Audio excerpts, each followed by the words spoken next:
परम पिता परमात्मा पूर्ण ब्रह्म, सारी सृष्टि के रचनहार कुल मालिक कबीर देव कबीर साहिब की असीम कृपा से आप जी को ये सत्संग सुनने का सुअवसर प्राप्त हुआ है। पुण्य भाग है आपके। परमात्मा हमें आकर के यहाँ चेतावनी देते हैं, समझाने की चेष्टा करते हैं।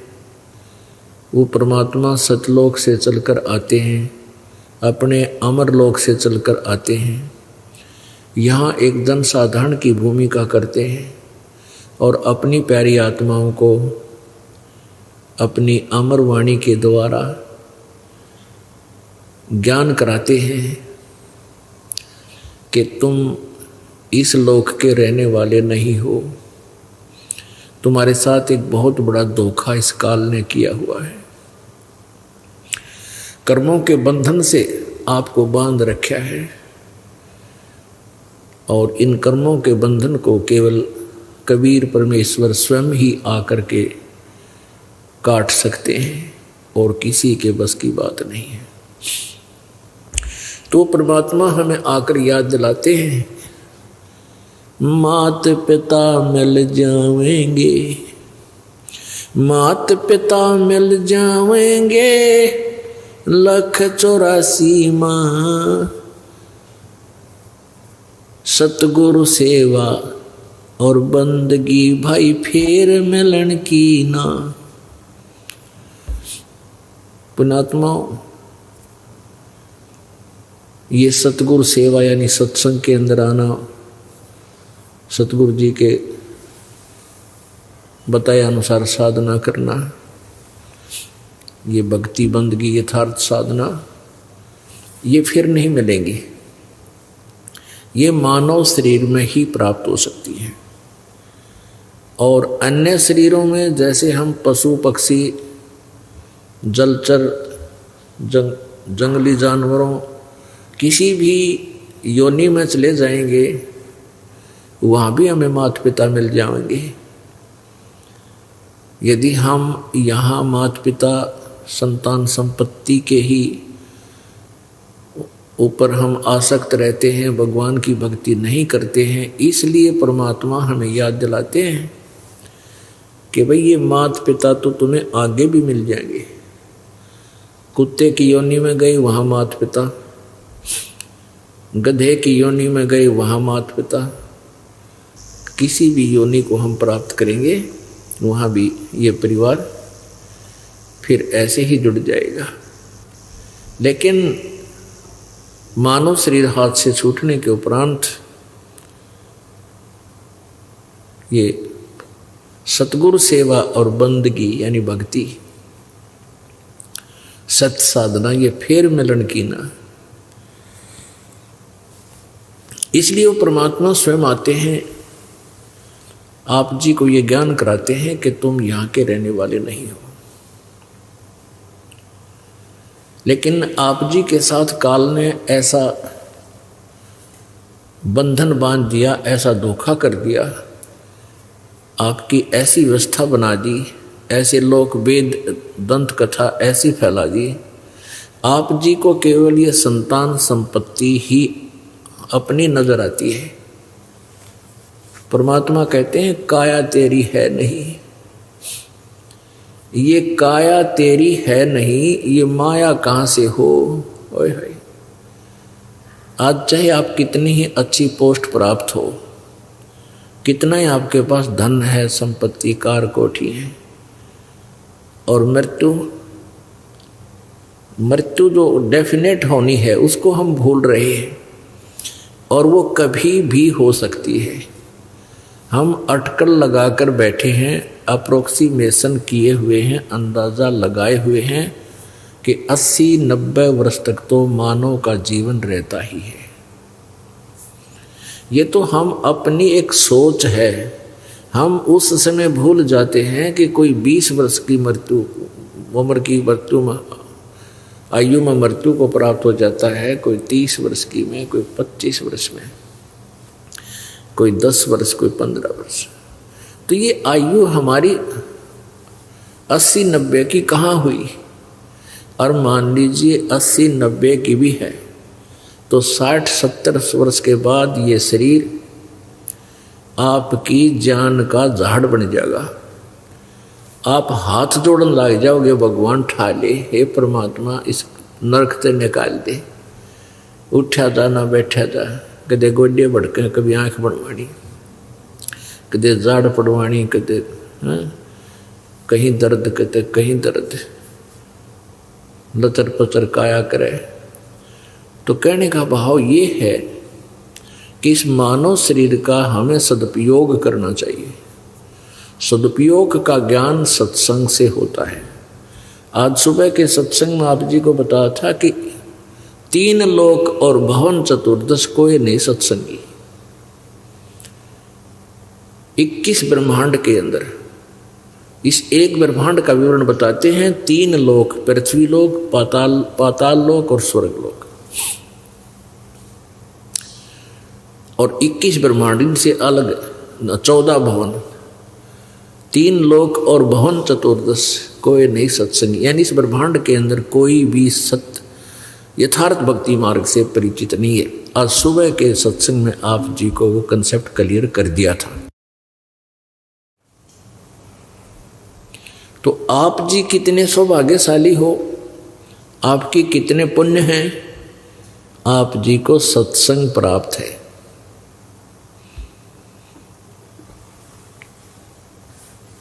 अब लाल की कीमत को जोर ही जान सकता है, आप नहीं, वो स्वयं नहीं जानता।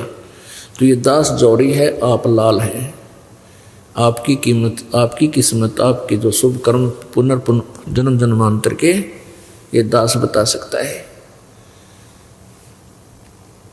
आपके ऊपर कैसी कृपा है। इस सच्चे दरबार में चाहे कोई दुखी आया है, कोई कष्ट निवारण के लिए आया है, वो कष्ट उसके लिए वरदान बन जाएगा। कष्ट तो निवारण होगा ही होगा, ओरिजिनल वस्तु, वास्तविक वस्तु का भी ज्ञान हो जाएगा। कहते हैं सतगुरु के दरबार में जाइयो बारंबार, भूली वस्तु लखा जमे, ये हैं सतगुरु दातारे। सतगुरु के दरबार में जाइयो बारंबार। जिस वस्तु को हम भूल चुके हैं, हम इस संसार संपत्ति और यहाँ की कार कोठियों को अपना मान बैठे हैं, कहते हैं सत्संग में आपको एक ऐसी चीज याद दिलाई जाएगी जो आपको आप भूल लग गई थी आपको। ये ज्ञान सत्संग में ही सतगुरु ही करा सकते हैं।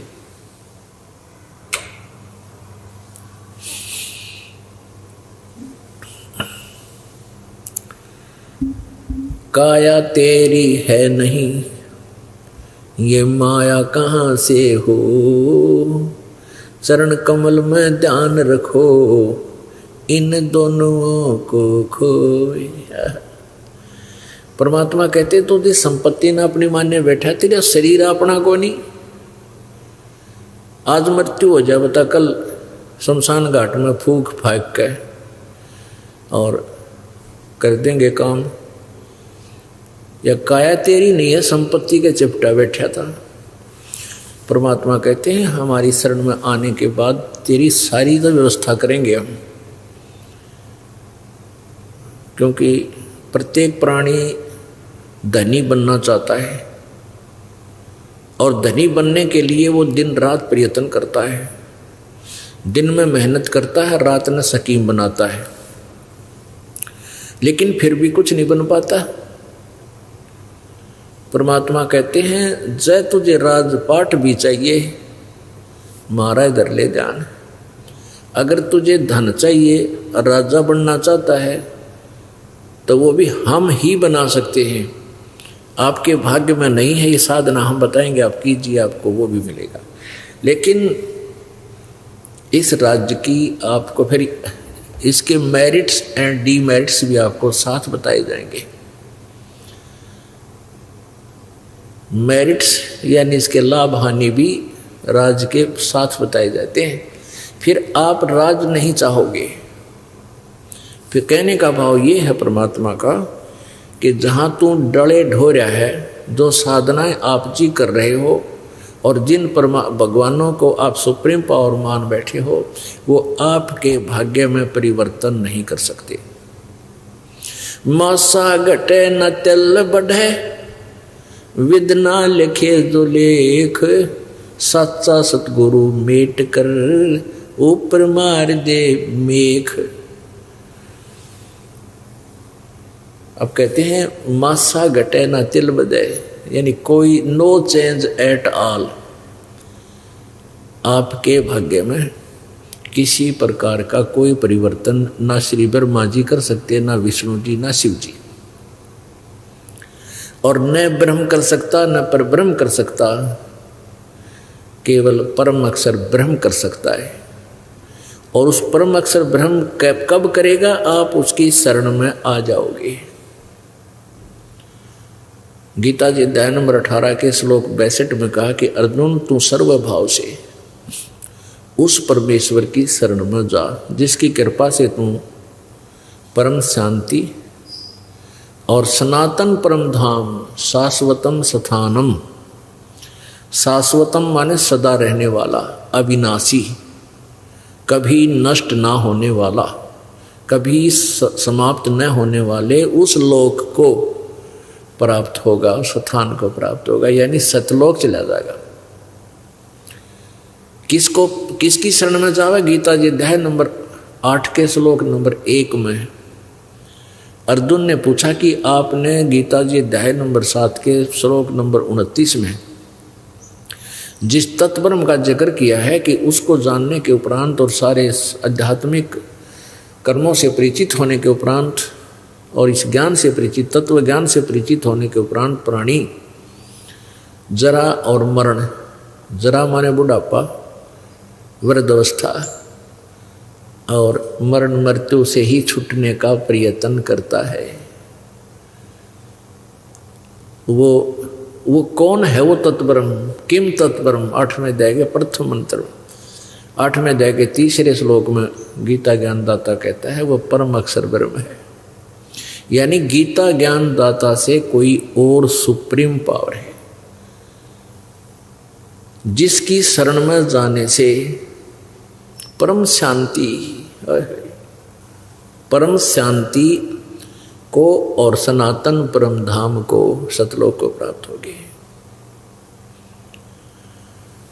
तो यहां कोई जीव सुखी नहीं, कोई तन से दुखी, कोई धन से दुखी, कोई धन के अभाव में दुखी, कोई संतान के अभाव में दुखी, कोई संतान से दुखी। परमात्मा परमेश्वर कबीर जी ने आगे बताया है, भाई तन दर सुखिया कोई न देखा, जो देखा सो दुखिया हो, उदय अस्त की बात करते हैं, मन सबका किया विवेका हो, सबका किया विवेका हो। तंदर सुखिया कोई न देखा, जो देखा सो दुखिया हो, उदय अस्त की बात करते हैं, मन सबका किया विवेका हो, सबका किया विवेका हो। भाई जंगम दुखिया जोगी दुखिया, जंगम दुखिया जोगी दुखिया, तपस्वी को दुख दूना हो, जंगम दुखिया जोगी दुखिया, तपस्वी को दुख दूना हो। आशा तृष्णा सबको व्यापे, कोई मैल न सुना हो, कोई मैल न सुना हो। तंदर सुखिया कोई न देखा, जो देखा सो दुखिया हो, उदय अस्त की बात करते हैं, मन सबका किया विवेका हो, सबका किया विवेका हो। भाई घाटे बाधे सब जग दुखिया, के गृहस्थी बैरागी हो। घाटे बाधे सब जग दुखिया, के गृहस्थी बैरागी हो। सुख देव ने दुख के डर में, गर्भ में माया त्यागी हो। गर्भ में माया त्यागी हो। तंदर सुखिया कोई न देखा, जो देखा सो दुखिया हो। उदय अस्त की बात करते हैं, मन सबका किया विवेका हो। सबका किया विवेका हो। भाई जंगम दुखिया योगी दुखिया, तपस्वी को दुख दूना हो। जंगम दुखिया योगी दुखिया, तपस्वी को दुख दूना हो। आशा तृष्णा सब में व्यापे, कोई मैल ना सुना हो। कोई प्राणी ना सुना हो। तंदर सुखिया कोई न देखा, जो देखा सो दुखिया हो। उदय अस्त की बात करते हैं, मन सबका किया विवेका हो। सबका किया विवेका हो। भाई साच कहूं तो जग ना माने, पर झूठ कही ना जाई हो। साच कहूं तो जग ना माने, पर झूठ कही ना जाई हो। ब्रह्मा विष्णु ये शिव जी दुखिया, जिन ये राह चलाई हो। जिन ये राह चलाई हो। तंदर सुखिया कोई न देखा, जो देखा सो दुखिया हो। उदय अस्त की बात करते हैं, मन सबका किया विवेका हो। सबका किया विवेका हो। भाई तंदर सुखिया कोई न देखा, जो देखा सो दुखिया हो। उदय अष्ट की बात करते हैं, मन सबका किया विवेका हो। सबका किया विवेका हो। सूरपति दुखिया भूपति दुखिया, ये रंग दुखी बपरीती हो। सूरपति दुखिया भूपति दुखिया, रंग दुखी बपरीती हो। कहे कबीर और सब दुखिया, एक संत सुखी मन जीती हो। संत सुखी मन जीती हो। तंदर सुखिया कोई न देखा, जो देखा सो दुखिया हो। उदय अस्त की बात करते हैं, मन सबका किया विवेका हो। सबका किया विवेका हो। सूरपति दुखिया भूपति दुखिया, रंग दुखी बपरीती हो। सूरपति दुखिया भूपति दुखिया, रंग दुखी बपरीती हो। कहे कबीर और सब दुखिया, एक संत सुखी मन जीती हो। संत सुखी मन जीती हो। तंदर सुखिया कोई न देखा, जो देखा सो दुखिया हो। उदय अस्त की बात करते हैं, मन सबका किया विवेका हो। सबका किया विवेका हो।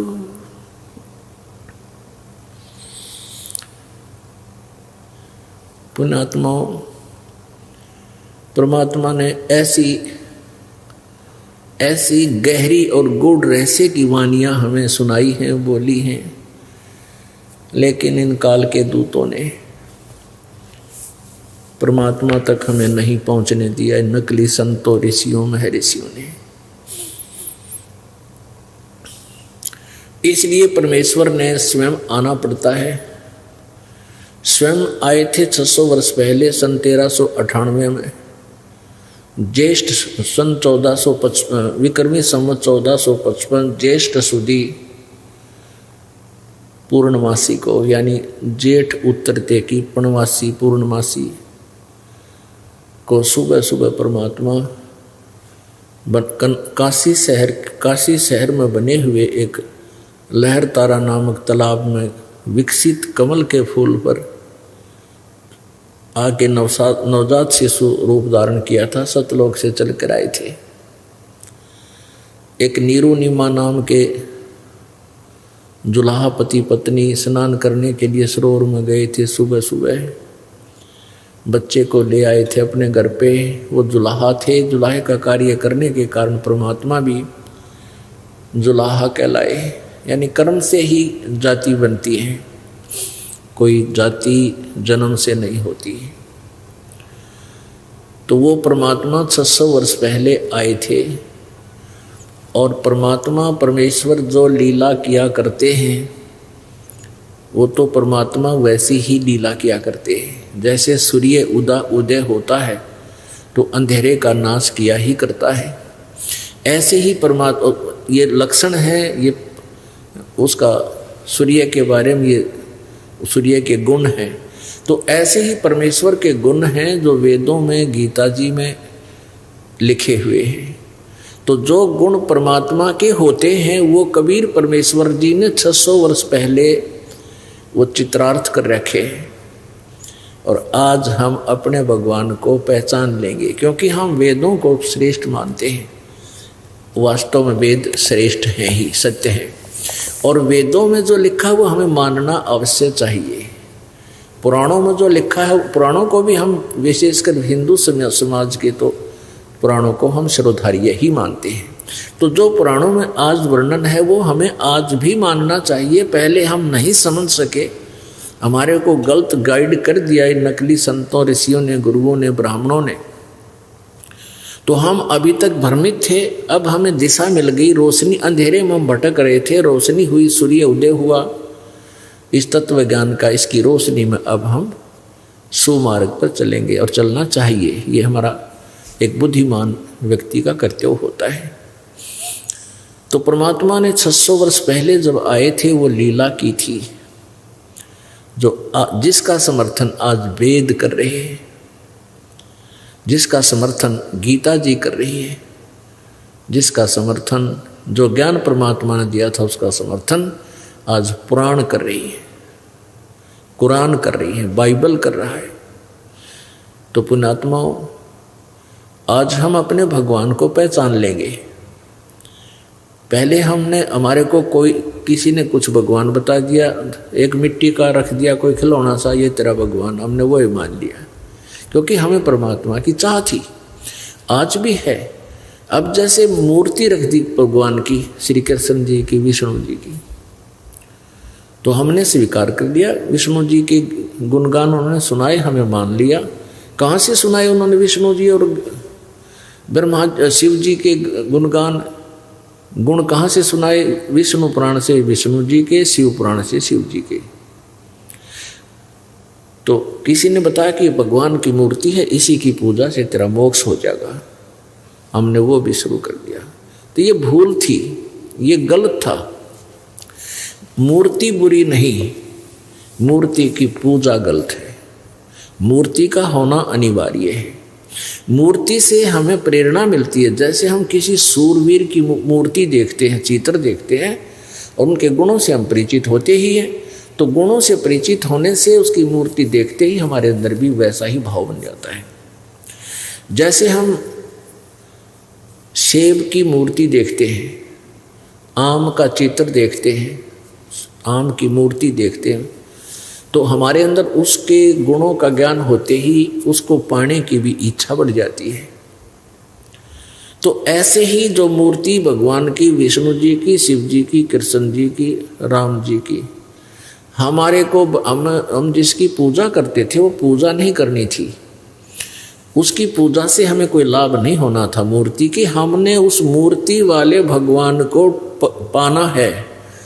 उस मूर्ति वाले भगवान को पाने से हमें उसके गुणों का, उन गुणों का गुण प्राप्त होंगे, उससे लाभ प्राप्त होगा। जैसे आम की मूर्ति है, सेब की मूर्ति है, हमने उस मूर्ति की पूजा से कोई लाभ नहीं होगा। वो तो इतना ज्ञान करा देगी कि ये सेब है, ये आम है, ये मीठा होता है, इसके ये गुण है। अब मूर्ति वाले सेब को ढूंढना पड़ेगा, ओरिजिनल को, तब हमारा पेट भरेगा। तो कबीर परमात्मा जी मूर्ति के विरोधी नहीं थे, मूर्ति पूजा के विरोधी थे। इन ढीठ लोगों ने हमें इतना रूढ़िवादी बना दिया कि हम केवल मूर्ति की ही उसी का घंटी बंटी बजा कर उसके तिलक तिलक ला के श्रृंगार करने में लागे रहते। इतना उसके श्रृंगार में लग गए, इतना ठीक है, खराब हो रही हो तो पोछा मार दे, कपड़ा साफ करके प्रणाम करो मूर्ति को, क्योंकि भगवान को उस मूर्ति को प्रणाम कर परमात्मा को प्रणाम होता है। ये श्रद्धा हमारी बनती है, भाव बनता है। लेकिन पूजा और सत्कार में अंतर होता है, पूजा और सत्कार में बहुत अंतर होता है। तो ऐसे हमने पूजा नहीं करनी, सत्कार करने से हमारे अंदर विनम्रता बनी रहेगी। भगवान सामने दिखाई दें जैसे मूर्ति है और सामने भगवान ही आ जाए तो हमारा ऐसे ही भाव रहे जैसे मूर्ति नहीं, ये परमात्मा आखड़े हुए। लेकिन लाभ मिलेगा भगवान से ही। वो मिलेगा कैसे परमात्मा, उसके पाने की वे ऑफ वर्शिप गीता जी में बहुत अच्छी वर्णित है। जैसे गीता जी अध्याय नंबर 8 के श्लोक नंबर 13 में कहा, गीता ज्ञान दाता ब्रह्म कहता है मेरी पूजा करनी है, मेरा केवल एक ओम मंत्र है, बस, नथिंग एल्स। और 8वें अध्याय के 3 श्लोक में जिस परम अक्षर ब्रह्म के बारे में बताया है उसकी पूजा करनी है, तो 17वें अध्याय के 23वें श्लोक में कहा कि ओम तत्सत इति निर्देश ब्रह्मण त्रिविध समर्थ है। उस परमात्मा के यानी परम अक्षर ब्रह्म के पाने का ओम तो सीधा ही क्लियर है, स्पष्ट है, और तत् और सत ये दोनों सांकेतिक गुप्त हैं। ये दास बताएगा, वास्तविक ये कोड वर्ड है। तो ओम और तत् ये 2 अक्षर मिलकर के सतनाम बन जाता है। ये सतनाम कोई जाप करने का नहीं है। और ये ओम ब्रह्म का जाप है, ये तत् सांकेतिक जो दास बताता है, जिसको सतनाम प्राप्त है उनको पता है। ये परब्रह्म का जाप है, यानी अक्षर पुरुष का जाप है। और सत्य ये परम अक्षर ब्रह्म का जाप है, यानी ये गुप्त है, ये कोड वर्ड है, ये दास बताएगा।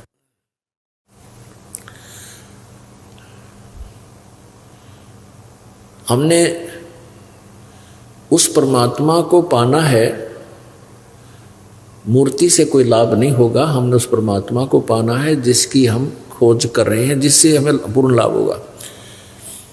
अब गीता ज्ञान दाता कहता है कि तू सर्वभाव से उस परमेश्वर की शरण में जा जिसकी कृपा से तू परम शांति और शाश्वत स्थान यानी सतलोक को प्राप्त होगा। हमारे को इन लोगों ने इतना भ्रमित कर दिया कि हमने किसी ने कुछ भी बता दिया, उसी को गॉड मान लिया और हम वहीं पर अपना जीवन बर्बाद करके चले गए। अब परमात्मा ने अपनी वाणी में लिखा है कि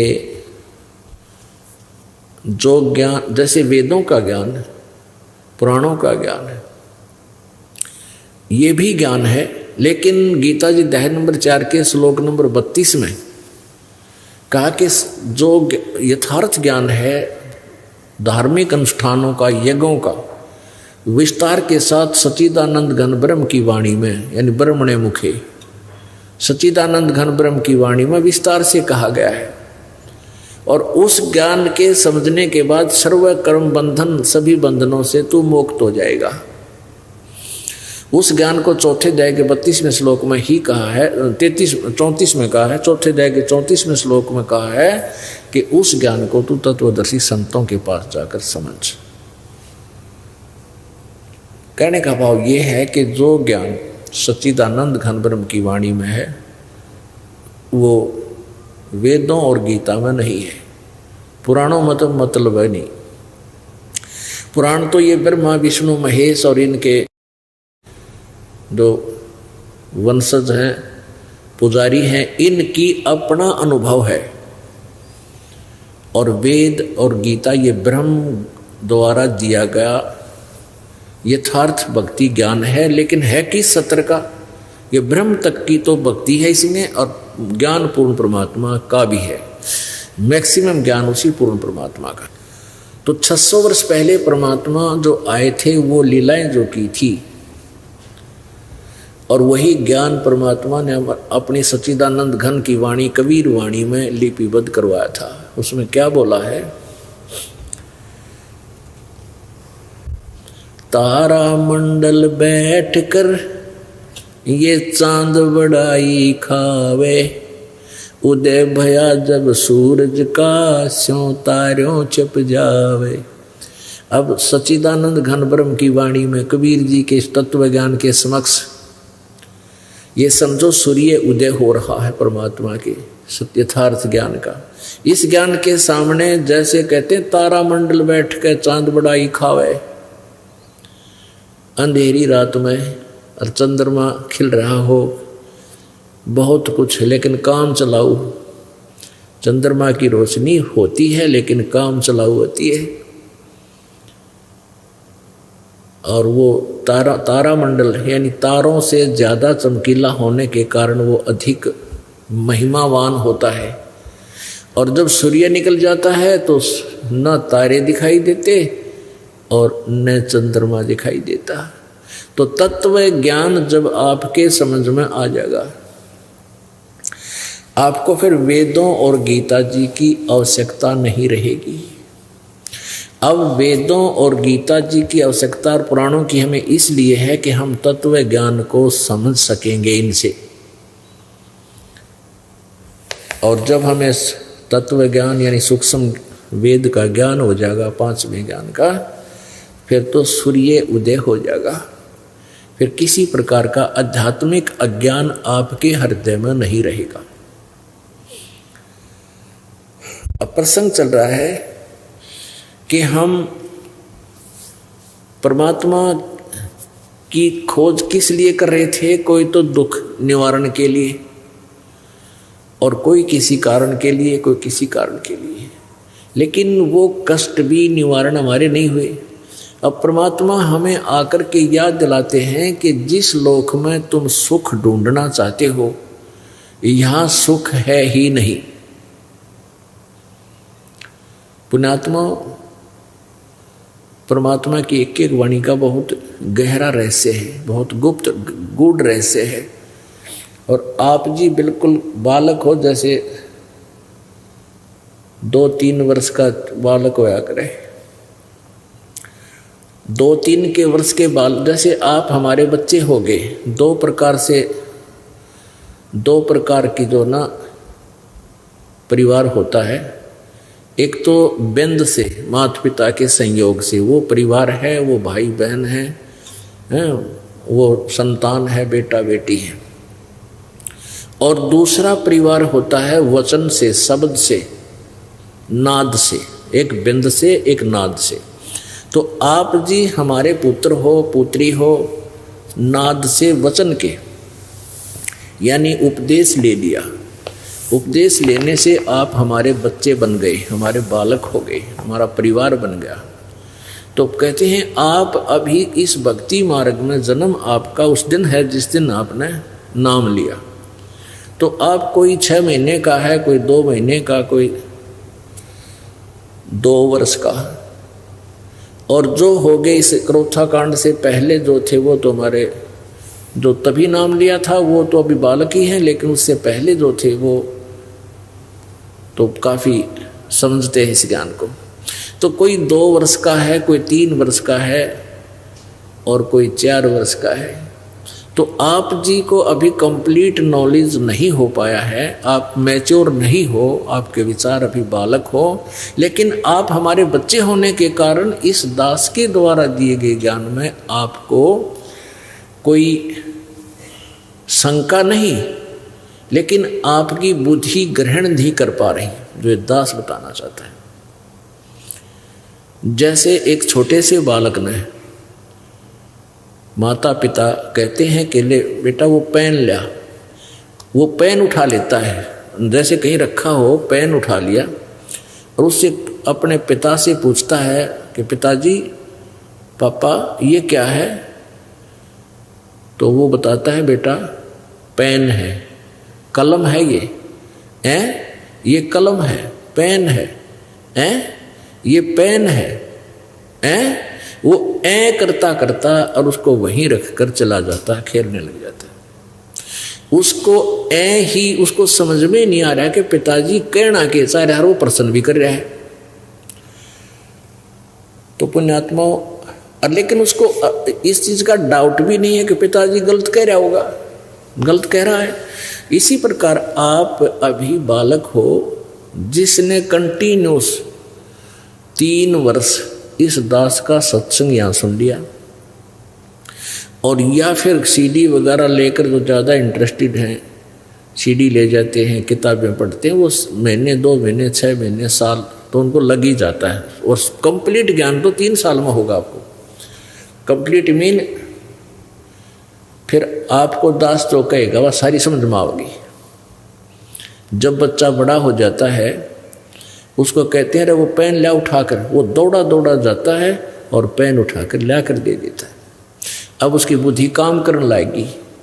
तो ऐसे ही पुण्यात्माओं आप बालक हो और 3 साल, क्योंकि इतना अज्ञान फैला रखा, 9 मन सूत उलझा रखा था इन अज्ञानियों ने।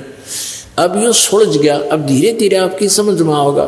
तो 3 वर्ष कंटिन्यूस आप सत्संग सुनते रहोगे, भक्ति करते रहोगे, तब तक तुम्हारी या खत्म होगी, यानी दास जो बताना चाहता है उसको तब तो तुम स्वीकार करने लगोगे। कहाँ साची कहे, क्या कहे?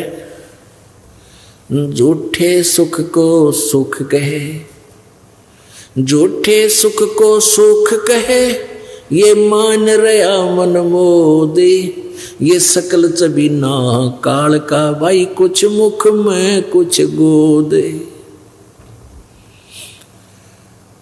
इस झूठे सुख न सुख कहे। कौन कौन से सुख को? भाई सुरपति दुखिया, भूपति दुखिया, रंक दुखे बपरीति हो। सुरपति दुखिया, भूपति दुखिया, रंक दुखी बपरीति हो। कहे कबीर और से भी दुखिया, एक संत सुखी मन जीती हो। संत सुखी मन जीती हो, तंदर सुखिया कोई न देखा, जो देखा सो दुखिया हो। उदय अस्त की बात करते हैं, मन सबका किया विवेका हो, सबको किया विवेका हो। अब क्या बताते हैं? सुरपति दुखिया और भूपति दुखिया, रंक दुखी बपरीति हो। सुरपति यानी स्वर्ग का राजा, देवताओं का मालिक, इंद्र भी दुखी। इंद्र का इतिहास पढ़ कर देख लो पुराणों में, सुख का सांस नहीं उसने। कभी राक्षसों के साथ झगड़ा हो रहा है, इंद्र स्वर्ग छोड़कर भाग गया, जंगल में जाकर गुजारा किया, राक्षसा ने राज ग्रहण कर लिया। कभी कुछ हो रहा है, कभी कुछ हो रहा है। तो कहने का भाव सुरपति भूपति दुखिया, पूरी पृथ्वी का राजा दुखिया। पुण्यात्माओं, एक छोटे से परिवार का मुखिया, एक व्यक्ति अपने परिवार के समस्याओं से कितना परेशान हो जाता है। और एक अक्षेत्रीय राजा, एक छोटी सी पृथ्वी के टुकड़े का कोई प्रबंधक है, जैसे मुख्यमंत्री है, ये एक प्रांत का प्रबंधक है, मुखिया है, और प्रधानमंत्री है, ये अपने एक देश का मुखिया है। तो एक परिवार 5-7 परिवार के सदस्य हों और उसका मुखिया कितना परेशान, और ये पूरे क्षेत्र का ठेका ले रहा है, ये कितना सुखी होगा। सपने में सुख नहीं इनको, राजाओं को सपने में भी। ये तो हमने दिखाई दे हैं, आगे पाछे गाड़ी लाल बत्ती वाली, इनका पल्ला कुछ को ना। जब सुरपति दुखिया और भूपति दुखिया, रंक दुखी बपरीति हो, सारी पृथ्वी का राजा भी दुखिया। और रंक यानी गरीब तो स्वाभाविक दुखी, उसका तो है ही कष्ट। लेकिन जिनके पास परमात्मा की सत भक्ति है,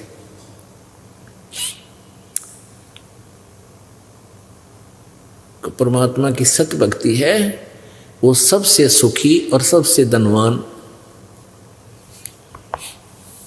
परमात्मा कहते हैं।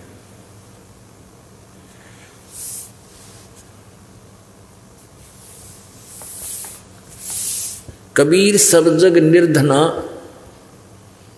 धनवंता ना कोय, और धनवंता सो जानिए जिस पर राम नाम धन होय। तो आप जी चाहे कितने निर्धन हो और किसी भी जाति मजहब से आप संबंध रखते हो, चाहे आप कितने ही धनवान यानी पैसे वाले हो और आप भक्ति ठीक कर नहीं रहे हो, तो आप निर्धन हो। वो अरबपति भी निर्धन है, खरबपति भी निर्धन है। और निर्धन तो वैसे भी मतलब माया से भी निर्धन तो है ही निर्धन, लेकिन जिसके पास राम नाम है वो चाहे अरबपति है, खरबपति है, चाहे कंगाल है, वो वास्तव में धनवान है। तो कहने का भाव ये है कि हमारे पास ये धन होना चाहिए जो परमात्मा की भक्ति वाला, बाकी ये धन अपना नहीं है। बहुत से प्रमाण आपके सामने हैं, बहुत से प्रमाण आपके सामने, हमारे इसी जीवन में बहुत से प्रमाण आप देख सकते हो। एक बहुत बड़ा इंडस्ट्रियल था, बहुत बड़ा धनवान, फैक्ट्री ला रहा था और फिर मंत्री भी बन गया था, पैसे की कोई कमी नहीं थी। एक पलक में एक्सीडेंट हो गया और यहीं छोड़ कर चला गया सब कुछ। मंत्री, प्रधानमंत्री, ये भी एक पल में शरीर त्याग जाते हैं, दुर्घटना या किसी भी कारण से, एक्सीडेंट से, भाव की मृत्यु से। तो परमात्मा कहते हैं कि सुरपति दुखिया, भूपति दुखिया, रंग दुखी बपरीती हो, कहे कबीर और सब दुखिया, एक संत सुखी मन जीती है। अब मन जीती कैसे होगा? मन जीतने का तरीका मालिक ने बताया है कि गुरु के वचन का पालन करें। गुरु जी आपको क्या बताएंगे? शराब, मांस, तम्बाकू, चोरी, ठगी, जारी, भाई किसी प्रकार का भी और बकवाद नहीं करनी। ये आपने मन जीतना पड़ेगा और मन जीता जाएगा गुरु जी के आदेश तय। और गुरु जी के वचन का पालन नहीं करोगे, आपको आध्यात्मिक मार्ग में लाभ नहीं मिलेगा। और दूसरा आपको क्या बताया जाएगा? ज्यों राखो त्यों ही रहूं,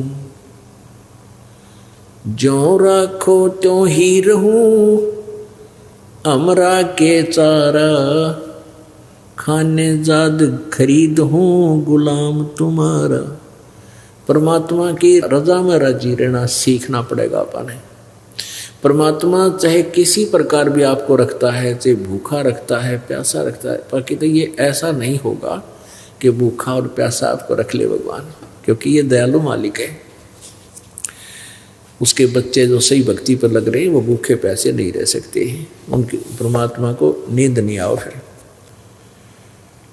फिर भी परमात्मा हमें याद दिलाना चाहते हैं, हम डिमांड करते हैं कोई बहुत बड़ी किसी वस्तु की, छोटी वस्तु की, और वो हमें नहीं मिल पा रही है। हम भक्ति साधना भी कर रहे हैं, तो अनजान व्यक्ति जिनको ज्ञान नहीं है, वो अपनी सारी भक्ति का, सारे माइंड का जो ना जोर, सारी टेंशन इस बात पर ला देखे भगवान यो हो, ये लगा देता है, ये हो जा, मुझे ये वस्तु मिल जा, नौकरी मिल जाए या कोई और वस्तु मिल जाए। तो सुख प्राप्ति के लिए संत सुखी मन जीती हो। यदि हम किसी वस्तु को पाने का प्रयत्न कर रहे हैं और नहीं मिल रही है, तो ये सोचना चाहिए इसमें कोई हमारी भलाई है। परमात्मा जो करता है वो सही करता है। ये बातें हृदय में समानी पड़ेंगी, ये फार्मूले अपनाने पड़ेंगे इस इक्वेशन को सोल्व करने के लिए कि परमात्मा जो करता है वो गलत नहीं करता। ठीक है, हमने अनजानों ने चाहिए कति गलत लगता हो क्योंकि हम जीव हैं। एक भक्त ने कथा सुनाई, वैसे भी ये कई जगह लिखा हुआ सब पुस्तकों में, कि एक राजा था और राजा का मंत्री, राजा और राजा का मंत्री ये दोनों ही पहले धार्मिक लोग होते ही थे। और वो एक स्वाभाविक बात है, जो उच्च पोस्ट प्राप्त होते हैं, राजा होते हैं, ये पिछले जन्मों की भक्ति साधना से ही होते हैं। इनके अंदर भगवान का थोड़ा बहुत डर बना ही रहता है। तो राजा को इतना विश्वास नहीं था प्रभु पे, लेकिन मंत्री जी को, मुख्य जो उसका मंत्री था, महामंत्री, उसको बहुत विश्वास था परमात्मा की एक एक वाणी पे। एक दिन राजा अपने खड्ग की, अपनी तलवार की धार चेक कर रहा था, किसी से बातें कर रहा था और महामंत्री वहां खड़ा था।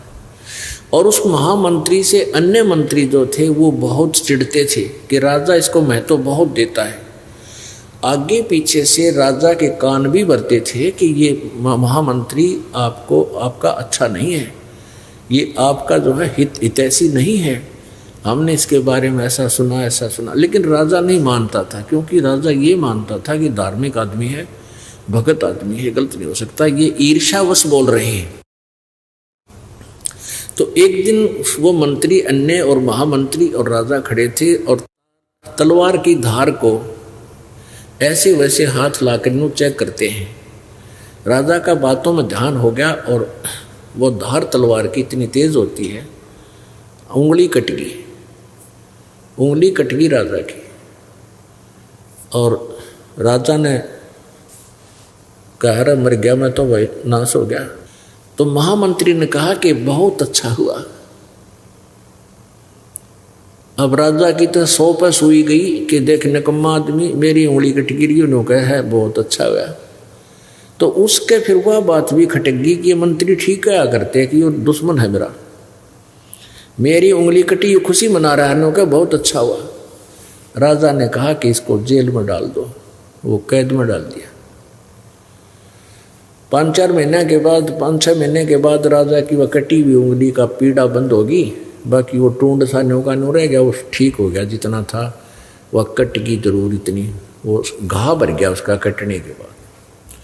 अब फिर उसने कुबद भाई के जंगल में शिकार करने जाते हैं और महामंत्री वो चापलूस चुन लिया जो उस भगत की निंदा करा करता, महामंत्री की जो कैद में डाली, वो चुन लिया महामंत्री। और शहर से शिकार खेलने जंगल में चले गए, रास्ता भूल गए, जंगल में बिचुल गए, वहाँ फंस गए, दिशा भूल गए। तो उस जंगली लोगों का कोई त्योहार था और उनके पुरोहित ने कह रखा था भी आज देवी के नर बलि चढ़ानी है। नर मनुष्य को काट के इसके चरणों में उसका खून मुंह के लगाना है, यानी बलि आदमी की बलि करनी है इसको, इन बकरे और जोटियाँ की नहीं, तब ज़्यादा खुश होगी। तो उस कबीले के जो थे आदमी सब इधर उधर किसी आदमी की तलाश में चल पड़े। उन्होंने वो दोनों घोड़ों पर थे, वो दोनों घोड़ों वाले घेर लिए, तीर ले रहे चारों तरफ से, सैकड़ों आदमी घेर लिए, पकड़ ले आए, पुरोहित के सामने खड़े कर दिए कि लो जी एक छोड़ दो बलि। पुरोहित बोला ठीक है, 2 चढ़ा देंगे, देवी और ज़्यादा खुश होगी। तो उस पुरोहित ने कहा कि भाई ये देखो इनका कोई अंग भंग ना हो, आंधा काना लूला लंगड़ा कोई टुंडा ना हो। उनकी फिर निरीक्षण किया गया तो हाथ आगे कराए तो एक राजा की जो व्यक्ति की उंगली कटी हुई थी, पुरोहित को बताया गया। पुरोहित बोला भाई ये नहीं चलेगा, इसको छोड़ दो। और राजा तो छोड़ दिया और चापलू चढ़ा दिया। वो महामंत्री जो सेकंड बनाया था साहब, उसकी काट के गर्दन और कर दिया फारिग। अब राजा की तो जान बची, लाखों पाए, डाकों डाक घर आए। घर आकर उसने रास्ते में 100 बार शुक्र मनाया कि उस दिन महामंत्री सही कह रहा था भगत जी, अरे आंगली कटी तो बहुत अच्छा गया। ओए होए, ये तो उंगली ना कट रही होती तो जान गई थी मेरी। अब उसने सबसे पहले आते ही उस महामंत्री को जो कैद कर रखा था उसको कैद मुक्त किया, बरी कराया। और फिर उससे कहा भगत जी आपको मैंने पीड़ा दी, इसकी क्षमा करना। आपकी वो बात आज सत्य सिद्ध हुई। आप कह रहे थे ना उंगली कटी, तो आपने कहा था बहुत अच्छा हुआ भाई, मेरे लिए तो घड़ा अच्छा हो गया। उंगली कट गई, उंगली कटने से मेरी जान बच गई। फिर उसने प्रश्न किया राजा ने उस महामंत्री से कि मेरे लिए तो अच्छा हो गया, मेरी उंगली कटने से मेरी जान बची, तो आपके लिए क्या अच्छा हुआ, ये 6 महीने की कैद भोगनी पड़ेगी। ने बोला मेरे लिए मेरी जान बच गई ना, मैं तेरे साथ होता हूँ, मेरी बलि चढ़ाओ। तो आज तो कहते हैं परमात्मा जो करता है सत्कर मान लेना, ये चाहे कथा हो लेकिन ये सत्य है। हमने इतना विचार करना पड़ेगा इस मार्ग पर अगर कदम रखना है, तब हम 2 कदम चल पाएंगे। नहीं तो काल के इतने झंझट हैं, पता नहीं के डिमांड, छोटे मोटे कष्ट आ भी जाएंगे। कहते हैं संत शरण में आने से आई टले बला, और जय माथे में सूली होवा काटे में टल जा। यानी भाग्य में जब सूली यानी मृत्यु हो तो काटे में टल जा। इन बातों पर विचार करके हम परमात्मा के मार्ग पर चल पाएंगे और इसके लाभ न उठाएंगे। तो यहाँ इस प्रकार जैसे आपको कोई हानि भी हो रही है तो न्यो मन जीता जाएगा। कहे कबीर और सब दुखिया, एक संत सुखी मन जीती हो। अब जैसे किसी को छोटी मोटी उकचुक हो भी जाती है, तो आपको जब ज्ञान है इस परमात्मा का, आपने मन जीत रखा है, आप भगवान के इस ज्ञान के आधार से इस मन की परों को काट दोगे कि भगवान जो करता है ये गलत नहीं कर सकता। चाहे आज हमें कितनी हानि होती दिखे है, लेकिन परमात्मा जो कर रहे हमारे हित में है। यदि हम अपने नियम पर धर्म कर्म पर ठीक हैं, और यदि हमने अपना धर्म कर्म में बिगाड़ रखा है, नामखंड कर रखा है, मर्यादा भंग कर दी, तो फिर तो वह हानि स्वाभाविक सही हो रही है आपको। फिर उसमें भगवान का रोल खत्म हो गया, आपकी किस्मत चल रही है। तो इसलिए कहते हैं जब लग हंसा हमरी आना, और काल लगे नहीं तेरा बाना।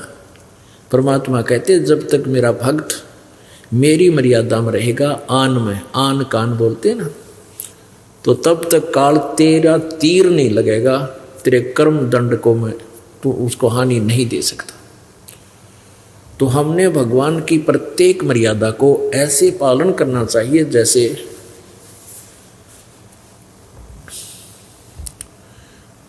खेल के खिलाड़ी होते हैं, उनकी मर्यादाएं होती हैं, और जरा सी मर्यादा यानी नियम भंग होने से वो फाउल हो जाता है, उसको बाहर फेंक देते, निकाल देते, बाहर बैठ जा। तो इसी प्रकार पुण्यात्मा हमने फाउल नहीं होना, खेलना है तो ढंग से खेल है, ना तो अपने घर बैठ जा। कोई भी काम आप करोगे उसको मर्यादा में और सच्ची लगन से करने से, सावधानी से करने से बात बनेगी। नाम खंड नहीं होना चाहिए। काल का सबसे पहला दाव है आपका नाम खंड होते ही। मान लीजिए कई से भक्त हैं जो नाम खंड कर गए, आना भी छोड़ गए, उनके पिछले संस्कार ठीक हैं, हो सकता 5-4 वर्ष वो ठीक निकल जाए, लेकिन जब और आगे चल के तो उनको बड़ा भारी कष्ट होगा ही होगा। अब जैसे किसी ने नाम ले लिया, अच्छी आत्मा है, लेकिन नाम खंड कर दिया, और उसी समय उसको एक भयंकर कर्म की चोट आनी थी, परमात्मा का तो हाथ हट गया, परमात्मा का जो सपोर्ट था वो नहीं रहा, और आप पर कुदरती वो फिर कर्म की दंड आएगी, आपको घनी हानि हो जाएगी। तो ऐसे इस अध्यात्म ज्ञान को समझना आपने, और तभी हम इस मार्ग पर चल पाएंगे। अब जैसे माता गर्भ को रखे यत्न बनाए, ठेस लगे तो छन होवे तेरी ऐसे भक्ति जावे। जैसे किसी बहन बेटी को बहुत ही समय में कभी विवाह के 4-5 वर्ष बाद या वैसे भी स्वाभाविक जो गर्भ हो जाता है रह जाता है, तो माता को एक विशेष चिंता बनती है कि ये भगवान कहीं मेरे बालक का ठेस ना लग जा, ऊंचे नीचे में पैर ना रखा जा। रात्रि में जब सोती है माता तो एकदम जब करवट भी लेती है तो भी एकदम चमक कर पड़ती है, कहीं मेरे बालक पर दाब नहीं आएगी। यानी इतनी सावधानी बरतनी पड़ती है, तब वो बालक रूपी लाल उसको प्राप्त होगा। ऐसे ही परमात्मा कहते हैं, जैसे माता गर्भ को रखे यतन बनाए और ठेस लगे, यानी कोई ऊक चूक होगी, कोई झटका लग गया तो भक्ति नष्ट हो जाएगी। ऐसे भक्ति जाए, ऐसे तेरी भक्ति नुकसान नष्ट हो जाएगी यदि आपने लापरवाही कर दी है। मर्यादा का इतना पालन करना चाहिए, जैसे सीता जी को श्री राम ने, सीता जी ने जब देखा कि एक मर्ग हिरण उसकी बाड़ी को तोड़ रहा है, देखा तो वो तो सोने का है, सर्व सोने का हिरण। देख जब बुद्धि भ्रष्ट हो जाती है ना, उल्टे दिन लग गए, इतनी भी समझ में ना आई सीता जी के सोने के मर्ग होया करें कदे, सारा सोने का मर्ग। तो वो माया वही मर्ग था, उसका रावण का मामा मारीच, वो लीला कर रहा था, सीता को उठवाने का यत्न था। तो कहने का भाव यह है कि जब वो चलने लगे, राम ने लक्ष्मण से कहा था, भाई तू बताइए मैं जाऊँ हूँ या नहीं मानती, जद्दी बहुत है यार, मैं जाता हूँ तू आइए मत ना। नो बोला मैं आऊँ तक हो नहीं, पर या मुझे आदेश देगी तो मैं क्या करूँ, तो यूँ करिए इसके चारों तरफ ये मंत्र बोल कर और एक रेखा खींचाइए।